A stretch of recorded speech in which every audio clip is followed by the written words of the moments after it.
Olá pessoal, e aí, tudo bem com vocês? Então pessoal, estou retomando aí as gravações de aulas. A intenção é fazer uma aula completa mesmo. É como se você estivesse numa sala de aula. Então, estou com uma preguiça danada de fazer edição. Então, se eu errar, errei.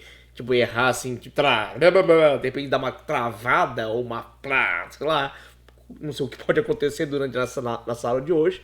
Vou manter, não vou editar, tá? Porque tô com uma preguiça enorme, mas eu quero que seja uma aula mais... Uma aula, como se fosse uma sala de aula, beleza? E a nossa retomada dessas videoaulas, vamos começar com a matéria chamada compostos inorgânicos. Lembrando que temos os compostos inorgânicos e temos os compostos orgânicos, tudo bem? Bom, os compostos inorgânicos, que teoricamente não são derivados de seres vivos, são divididos em four categorias. Quais são as quatro categorias? Temos os ácidos, as bases, os óxidos e os sais, beleza? Então, o foco dessa aula de hoje vai ser sobre compostos inorgânicos e vamos começar com o primeiro composto, que são os ácidos. Mas, inicialmente, quem é que fez essa definição? Deixa eu só ajeitar minha telinha aqui. Ótimo. Quem é que começou essa definição? A primeira pessoa que fez essa divisão em 4 categorias foi Augusto Cevante Arrhenius. Tá aí o nomezinho para vocês. Arrhenius. Augusto Cevante Arrhenius. Se eu não me engano, ele é sueco, nascido na Suécia. Sério? Quer dizer que então que é sueco, nascido na Suécia? Não é no Paraguai ou na África? Não. Sueco, nascido na Suécia. Ou na Suécia, ou Suíça. Na Suécia, tudo bem? Então o Arrhenius nascido na Suécia, sueco, lá no século XIX, em 1858, 1860, por aí, século XIX, ele começou a estudar a parte da química nesse século e começou a dividir os compostos existentes durante o seu meio. Ele queria categorizar quem que é o ácido, quem que é base, quem que é sal, quem que é óxido. Bom, então, ou seja, o Arrhenius foi a primeira pessoa a fazer uma definição, uma separação em categorias das substâncias existentes. De acordo com a parte teórica de Arrhenius, o que ele disse? Vamos ver o texto. Toda substância no meio aquoso. Meio aquoso. O que é meio aquoso? Meio que envolve água, no meio que está entre água. O que a água faz? A água tem um poder especial de dissolver. Então toda substância que no meio aquosa que libera como cátion, o íon hidrogênio, e o ânion que não seja o hidróxido, OH, ou hidroxila. Então toda substância que libera o H no meio aquoso e que o ânion não seja o OH, de acordo com a Arrhenius, a parte teórica, ele vai ser categorizada como substância ácida. Como assim? Eu não entendi. Vamos pegar a primeira. HBr, tá aqui o casal. H está casado com Br, ligado com bromo. O que acontece? Joga ele na água. Quando a água entra em contato com o HBr, ela vai dissolver o HBr. O que é dissolver? Separa o casal. Então o H vai separar do Br, do bromo. Ao separar e fazendo análise, oh meu Deus, liberou como o hidrogênio, o cátion ou hidrogênio. Toda substância que libera o H como hidrogênio vai ser chamada de ácido. E repare que o ânion não é OH. Então quer dizer que o HBr é uma substância ácida. Então essa foi a definição de ácido. Não entendi. Vamos pegar o segundo. HNO3, o ácido nítrico. Pegou o ácido nítrico e jogou a água nela. O que a água faz com o casal? Separa o casal. Repare que separou o H do NO3. E aí o Arrhenius veio e foi verificar. Oh meu Deus, liberou o hidrogênio como cátion e o NO3 não é OH. Se não é OH, o ânion, então é uma substância ácida. E aí foi essa definição. Toda substância que libera como cátion, a parte da frente, o positivo, o hidrogênio, e o ânion não sendo OH, ele classificou como ácido e ponto final. Professor, não, meu Deus, o japonês da química, eu não entendi. Dá uma luz aí. É simples, pessoal. Na verdade, é mais podre do que você imagina. Resumidamente, basta ter o H na frente. Todas as substâncias inorgânicas que tenha H na frente, podemos dizer que são substâncias ácidas. Só isso. Então a matéria é muito visual. É bem visual. É claro que temos uma exceção. Água, H2O, não é ácida. Tem H na frente da sua estrutura, mas não é ácida. Mas por quê? Veremos nas próximas aulas, tá? Tanto que se eu pegar um copo de água e beber... não, isso não acontece. Não vai acontecer uma corrosão. Como que ele tá feito louco. Não corrói, ok? Então, água, mesmo tendo H na frente na sua estrutura molecular, não é um ácido. Mas restante, tendo o H na parte da frente, os compostos inorgânicos, podemos definir como substâncias ácidas, ok? Essa é a definição de arrênio. Aí vem uma pergunta básica. Professor, mas, ô Japa, essa matéria assim, de teoria de arrênio cai assim, nos vestibulares? Pra ser sincero, não. Se você for um aluno de primeiro ano, pode cair. Mas se for um aluno de pré-vestibular, vestibulando, mais ou menos. Basicamente não cai. Mas é interessante que essa definição, o Arrhenius foi um dos primeiros a definir, né, categorizar as substâncias químicas existentes no ambiente. Então por isso a gente dá os créditos para ele. Tá ok? Logo em seguida, vamos ver então as características gerais dos ácidos. Quais são as características? Primeira característica. Ele tem um gosto azedo, sabor azedo. Sério, pensa no limão, pensa no vinagre. Não precisa. Tudo bem que limão e vinagre são compostos orgânicos, são ácidos, que também são características azedas. No caso, vamos pensar no suco gástrico. O suco gástrico, né? Como todo mundo tem, o suco gástrico é do estômago. Todo mundo tem. O ácido que corrói o alimento é principalmente, ou melhor, basicamente, é uma molécula chamada HCl. HCl, que é o ácido clorídrico, ou cloreto de hidrogênio, ou tem os nomes comerciais como ácido muriático, mas é o HCl, que é um composto inorgânico. É ele que corrói todo o alimento que a gente ingere, tá? Detona completamente. Por que sabor azedo? Por que eu mencionei sobre ele? Eu, por exemplo, lembrei agora, quando a gente come demais, eu amo, né? Eu sou meio que descendente de italiano, dá pra ver, italiano. Adoro macarronada bolonhesa, né? Com molho vermelho, aquela carne moída, tá me dando uma fome. Aí imagina, batendo um prato, macarrão, mexicano, né? Comendo, ingerindo, e vai um suco, ou refrigerante, tudo mais. Aí enche a pança. Isso acontece com muita gente, você enche a pança. Às vezes já acontece comigo. Quando era mais novo, principalmente, a gente deita no sofazão, numa poltrona, e às vezes, de repente, do nada, vem aquele líquido lá do estômago e sobe na boca. Com um pedaço de comidinha. Isso já acontece com todo mundo, né? Com um pedaço de comidinha. Eu costumo fazer o quê? Quando vem esse líquido, eu faço o quê? Com meus dentes, seguro a comidinha de novo, seguro aquela comidinha aqui, aí eu vou sugar, bebo suco novamente. Faço isso. Que nojo, né? Mas tudo bem, é meu. Eu não tô vendo, é meu, então não tem problema. Cada um faz o seu. Engulo o líquido e aí a comidinha tá na boca, como novamente. Olha só, que economia. A mesma comida eu como 2 vezes. Que horrível isso aí, né? A mesma comida eu vou comer 2 vezes. Bom, a ideia não é, esquece esse papo. A ideia é o quê? Quando você toma de novo, engole novamente o líquido com a comidinha, engole novamente, você sente o sabor azedo. Então esse sabor azedo que você sentiu é uma característica dos ácidos. Sabor azedo, beleza? Os ácidos inorgânicos, segunda característica, os ácidos inorgânicos são formados através das ligações covalentes e pode aparecer ligação covalente ativa. E no meio ambiente, numa temperatura ambiente, encontra-se predominantemente no estado líquido, tá? Mas estado líquido com ponto de ebulição bem baixa e muitas delas são altamente voláteis. Voláteis. O que quer dizer volátil? Quer dizer que evapora facilmente. E acabei mexendo no layout, mas tudo bem, bati o mousezinho. Mas como eu disse, pessoal, estou numa nova fase, eu não vou fazer edição nenhuma. Voltei para o slide. Então volátil quer dizer que evapora facilmente. Beleza?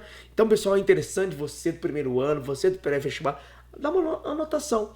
Mas existem alguns momentos que eu vou dizer, ó, isso cai no vestibular, beleza? Então isso aqui mais ou menos, mas é interessante. Para quem tá no primeiro ano, isso é muito importante, tá? Porque é um conteúdo de primeiro ano.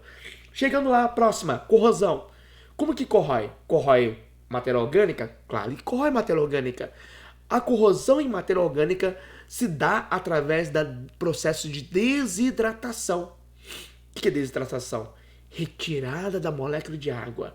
Os ácidos conseguem, ao entrar em contato com a matéria orgânica, conseguem retirar moléculas de água. Mas como assim? Molécula de água, meu pai? Meu Deus. Vamos voltar para um pouco da biologia. Biologia, lembrando que as células eles são delimitadas por uma membrana bicamada fosfolipídica, uma membrana. Dentro dela tem o tal do citoplasma, que pode ser dividido em citossol e citogel. Biologia, tá? Ciência da natureza. Citoplasma, citossol, citogel é puramente água. É puramente água. Predomina a água. Então, quando o ácido entra em contato, ele consegue sugar a água. Podemos dizer assim, sugar, desidratar. E a célula fica murcha e morre. Perde água, morreu. Então, uma desidratação. Essa é a corrosão que ocorre, né, em compostos orgânicos. Então, os ácidos conseguem desidratar compostos orgânicos. Outra, são capazes de neutralizar substâncias básicas. Mas o que é uma substância básica? Substâncias básicas são basicamente os opostos dos ácidos. Na próxima aula vamos ver sobre base, aí vou retomar esse processo de neutralização, que é bastante interessante, que cai no Enem, tá? Mas no momento, vou ficar por aí. Neutralizam as bases. Ácidos neutralizam bases. E por fim, também os ácidos podem corroer metais. Essa corrosão por metais é um processo chamado de oxirredução. Também é uma matéria muito específica do segundo ano, oxirredução, equação de redox, mas saiba que os ácidos também corroem metais, quem é do primeiro ano, mas nem todos os metais. Existem grupos de metais que os ácidos não conseguem corroer, que são chamados de metais nobres. O que são os metais nobres? Com ouro, platina, cobre, né? Que tá aí, prata, que está aí na descrição do slide de vocês. Então, esses metais como ouro, platina, cobre, prata, os ácidos não conseguem corroer e por isso receberam os nomes de metais nobres, ok? Então, temos aí as características gerais. Logo em seguida, temos, então, classificações. Né? Algumas classificações que existem dentro da matéria dos ácidos. Bom, essa classificaçãozinha que teremos vai sobre a quantidade de hidrogênio ionizáveis. Como assim ionizáveis? A palavra ionizáveis vem da palavra ionização. O que é ionização? É a quantidade de H liberada quando essa substância é colocada no meio aquoso. Quando a água dissolve, separa o tal do casal, quantos hidrogênios são liberados? Então temos aqui, por exemplo, o primeiro exemplo aqui, ó, HNO3. Então temos, né, HNO3. Quando a água entra em contato com ela, dissolve, separa o casal aqui, o HNO3. Ó, liberou um H. E aí tem o restante. Mas como liberou um H só, eu vou dar uma classificação. Que classificação é essa? Temos então o chamado monoácido. Ou, na verdade, falta um O, né? Monácido. Monoácido. Tá? Então não esqueça que tem um Ozinho aqui, ok, pessoal? Eu não vou fazer edição do slide, né? Então é monoácido. Fiz a correção agora, beleza? Então monoácido porque libera um hidrogênio apenas, um hidrogênio ionizável. Coloquei a substância química lá na água, libera apenas um H, monoácido. Então é muito podre. E aí vem aí logo assim, diácido. De quê? De 2. Então libera 2 íons hidrogênio, 2. Como assim? Por exemplo, H2S. H2S aqui em cima. Vamos pegar esse exemplo aqui de cima, ó. Tá vendo? Localiza lá. H2S. Joguei ele na água. Oh, meu Deus, liberou 2 de hidrogênio, porque a equação tem que estar balanceada. 2 de hidrogênio. Então eu chamo de diácido. Diácido libera 2. Aí triácido libera 3. Pessoal, pelo amor de Deus, né? Se cair isso no vestibular é muito podre isso aí. E tetrácido, quando cai, libera 4. Tem 4 hidrogênio ionizáveis, tá? Então, só que tem que cuidado. Tem uma pegadinha aí. Como pegadinha? Por exemplo, teremos aqui a pegadinha, vou adiantar um pouquinho. Por exemplo, temos essa substância chamada ácido fosforoso, H3PO3, tá? Que é o ácido fosforoso. Do ácido fosforoso, ele não pode ser classificado como triácido. triácido. Não é. Porque normalmente o aluno, agora vestibular, o aluno quando vê lá, tem 3 hidrogênios. Tá vendo que tem 3 hidrogênios aqui, ó? 3 hidrogênios. Se então tem 3 hidrogênios, teremos então 3 hidrogênios ionizáveis. Então é triácido? Não. Não, meu querido. Anote. H3PO3, que é o ácido fosforoso, ele é um diácido. Diácido. Anote isso aí. Vestibular. É um ponto que pode eliminar muitos candidatos. Muitos acabam esquecendo. Então, o ácido fosforoso, ele é um diácido, porque apresenta apenas 2 hidrogênios ionizáveis. Mas por que, professor? Vou voltar para esse slide aí dessa aula, tá? Depois vou explicar mais por quê. Mas vamos antecipar já. Porque os hidrogênios que saem, que separa do ânion, são os hidrogênios ligados ao oxigênio. Então, repare, esse hidrogênio aqui, ó, tá ligado nesse O, então ele é ionizável. Esse hidrogênio tá ligado nesse O, então ele é ionizável. Esse hidrogênio aqui do ácido fosfórico não tá ligado ao O, tá ligado ao fósforo. Então ele não é ionizável, ele não vai sair. A água não consegue arrancar ele de lá. Entendeu isso? Por isso que, mas vou ter que saber numa prova vestibular? Depende do vestibular, se for uma segunda fase ou não. Mas de começo, a minha sugestão é memorize. São poucos. O ácido fosforoso, H3PO3, então ele é uma exceção, ele é um diácido. Beleza? Tudo bem? Esse é o pensamento que tem que ter. Da mesma forma, olha só esse de baixo aqui, ó. Ácido hipofosforoso. O H3PO2, ele apresenta 3H. Aí você analisa. Então ele é triácido, ácido hipofosforoso. Não, meu pai, não. Ele é um monoácido. O hipofosforo é um mono, porque só tem um hidrogênio ionizável, que é esse H ligado ao O. Esses 2 outros hidrogênios não estão ligados ao oxigênio, então não são ionizáveis. Então temos aí um monoácido. Então temos a H3PO3, ácido fosforoso é um diácido, e o ácido hipofosforoso, ele é um monoácido. São algumas exceções que tem aí. Exceções, pessoal, é uma chatice, né? Porque você tem toda aquela boa regra, tem uma exceção. Esse tem no vestibular, tem que acabar lembrando dessas exceções. Beleza? Então, vamos lá.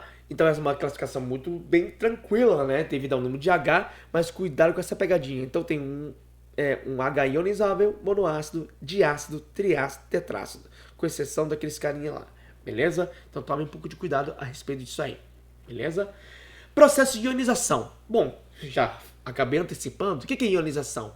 Ionização é quando o ácido, o componente, ao entrar em contato com a água dissolve, separando o casal, separando o cátion e o ânion. Quando o cátion é o hidrogênio e o ânion não for o OH, eu defino como ácido. Beleza? Arrênio. Só que esse processo de separação, ionização, que é chamado de separação e ionização, que é o nome ideal, que é o nome certo, ionização, existem formas diferentes de ionizar. Como assim? Podemos dizer, 2 categorias. Temos a ionização por etapa. Então, ionização por etapa, ou ionização em uma única etapa. Então, são 2 formas de representar essa separação. Como assim? Não entendi. Pessoal, isso aí, vestibular, mais ou menos, mas é interessante. Primeiro ano é importante. Mas vestibular, mais ou menos. Mas é bom saber, tá? Então, vamos lá. O primeiro exemplo temos, então, o ácido sulfúrico, que é o H2SO4. Repare que tem 2 H. Esses 2 são ionizáveis. O que seria uma ionização por etapa? É você separar cada H por equação. Se ele tem 2 H, então vamos separar 1 H por vez. Então primeira ionização, liberou 1 H. Ainda sobra 1 H na estrutura. Então, primeira etapa. Agora tem a continuação. O mesmo HSO4 que vem daqui de cima, ó, daqui de cima. Então, segunda equação. Você demonstra de novo, monta uma segunda equação. HSO4 libera, separa o segundo H. Pá, separei. Aí sobrou o SO4. Então, isso chamamos de ionização em etapas.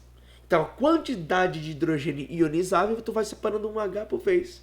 1 H por vez. 1 H por vez. É uma coisa muito chata. Muito, assim, sei lá, enrolação. Mas tudo bem. Faz parte do conteúdo, então estou dando para vocês aí. Ok? Temos aqui, então, o H3PO4, o ácido fosfórico. Pessoal, esses 3 hidrogênios estão ligados ao oxigênio, então são ionizáveis, tá?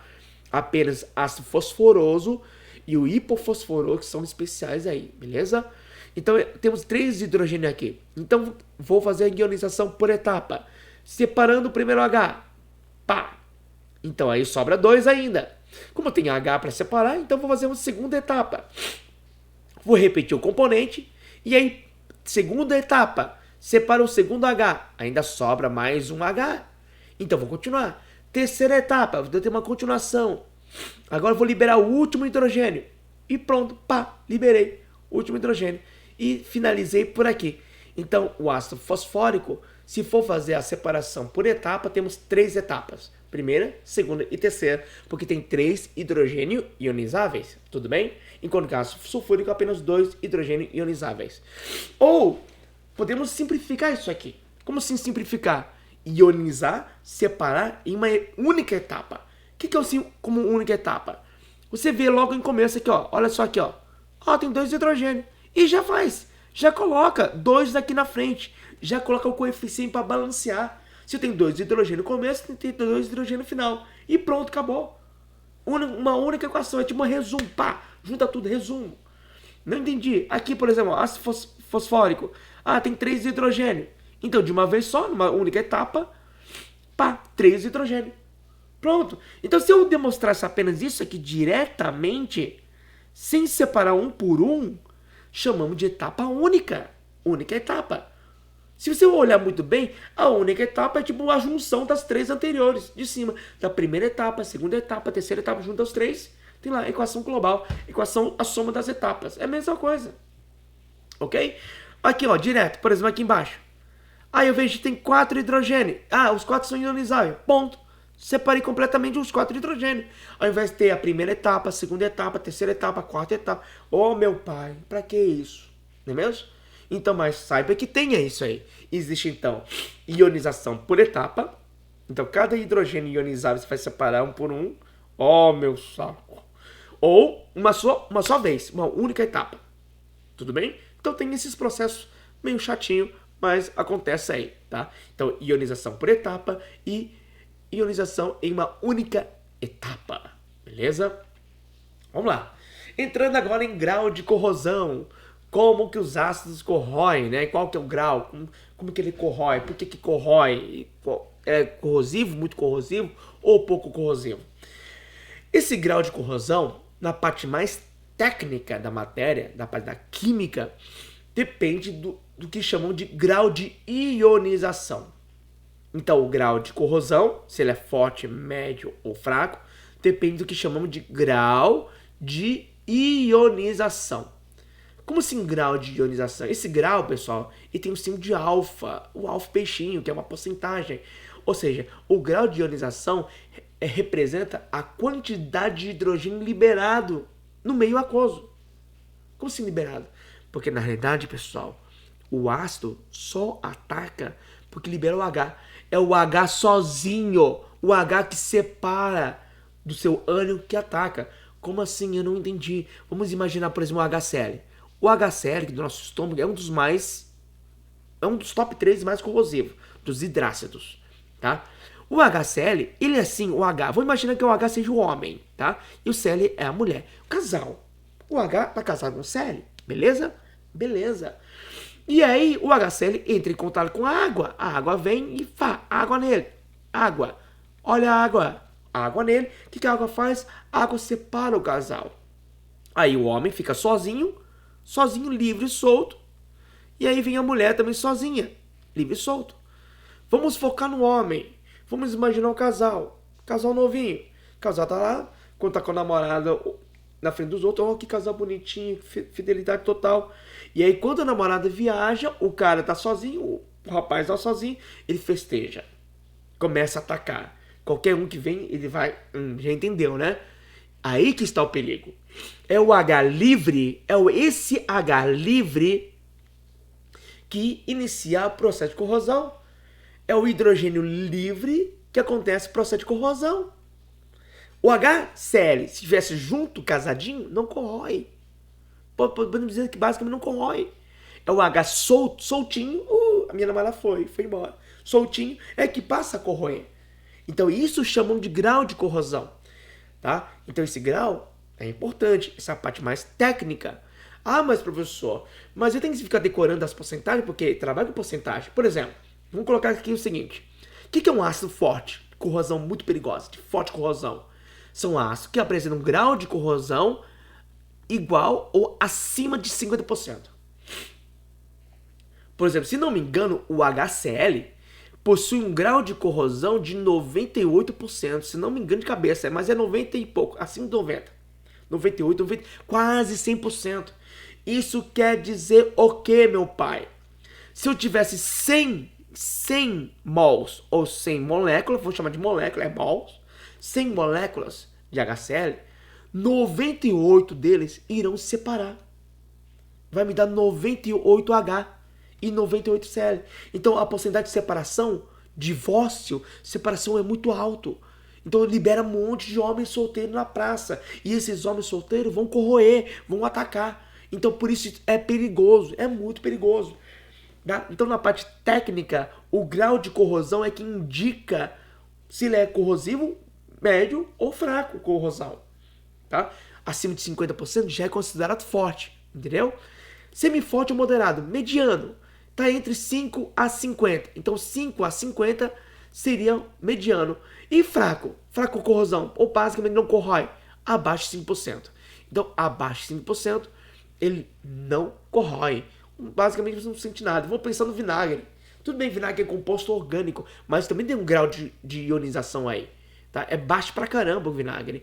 Consequentemente, quando tá lá temperando saladinha, imagina você tá no restaurante buffet, no rodízio, pega a saladinha e vou temperar com salzinho, pega o azeite, pega o vinagre e o vinagre pega na mão, você... Isso acontece? Claro que não.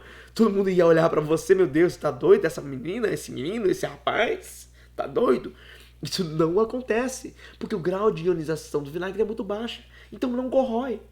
Tá? A corrosão basicamente nem existe. É baixo para abaixo de 5%. Então ela é chamada de fraco. Tá?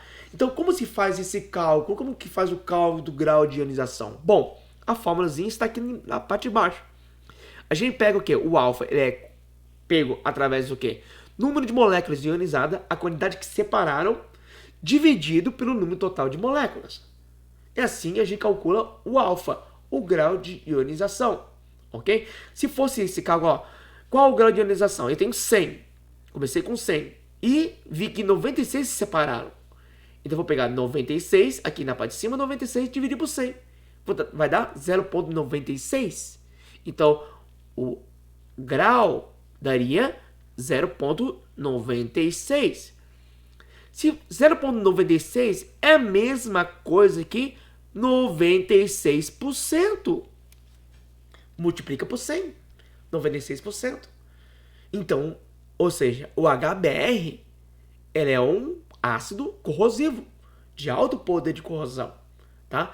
Então, saiba você vestibulando, ou quem está assistindo da graduação, ácidos altamente corrosivos possuem esse alfa, que é o grau de ionização, acima de 50, que é considerado perigoso, altamente corrosivo.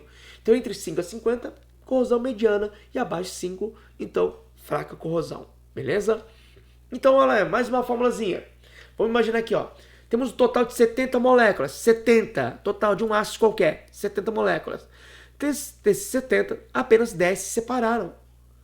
Como se calcula, então, o grau de ionização? Então, mais uma vez, a formulazinha aqui, ó. Importante formulazinha. Eu pego o total de moléculas que se separaram, 10, dividi por 70, que deu 0,14. O alfa, 0,14, que é o grau de ionização. Você multiplicando por 100, isso equivale a 14%. Ou seja, essas moléculas qualquer, sei lá, de um hipotético, de 70 separaram 10, que tem um grau de 14%, ele é uma corrosão, o quê? Mediana, moderada, mediana, porque está entre 5% a 50%, ok? Deu para captar a ideia? Ah, mas professor, eu vou ter que lembrar desse grau? Não, normalmente no vestibular, quando cobra alguma coisa, ele te dá a porcentagem. Olha só, o HF, 8%. Opa, então ele é moderado. HCl, opa, ixi Maria do céu, Eu falei 98, mas aqui tá 92. Mas eu não vou corrigir. Anota aí, 92, beleza? 92%. Tô com uma preguiça, pessoal. Estou com uma metodologia nova. Tô pensando, vou dar uma aula completa. Mas como sou péssimo em edição, me toma muito tempo, então deixa pra lá, tá? Então 92% mais. E o importante é você entender o conceito, ok? Entenda o conceito, pelo amor de Deus.